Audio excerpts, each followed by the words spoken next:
High Sohini. So আগের দিনের wedding look কেমন ছিল? নো ডাউট ভীষণ সুন্দর, মানে আমার এক্সপেকটেশনের থেকেও বেশি। তোমার কি রিকোয়ারমেন্ট? ওরকম তোমার মতো ভালো হবে। বলেছো তুমি হেয়ারে নো ক্রিম্পিং, নো ব্যাককমিং। ছোট অ্যাক্সিডেন্টও হয়ে গেছে ওর এখানে একটুখানি, আবার এখানে ব্যান্ডেডও লাগিয়ে রেখেছে, জানি না এটা কতক্ষণ টিকবে। তো এখানে আবার মেকআপও যাতে দিতে চাইছে না, যাতে কোনো ইনফেকশন না হয়ে যায়, তাই আমরা ব্যান্ডেড দিয়ে রেখেছি। যখন নিজের লিপ লাইন নিজেই করে। সুন্দর হয়েছে, প্রচন্ড প্রচন্ড, আমি নিজেকে দেখছি। লাল টিপটা পরেছে, এখন খুব মিষ্টি লাগছে।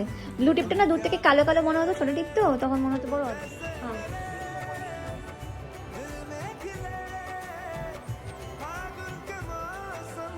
তুমি যা যা বলেছো তাই তাই করেছি। ব্রাইডের চয়েস এন্ড ব্রাইডের মানে ইচ্ছে মাথায় রাখাটা আমাদের সবচেয়ে বড় প্রায়োরিটি। আর ব্রাইড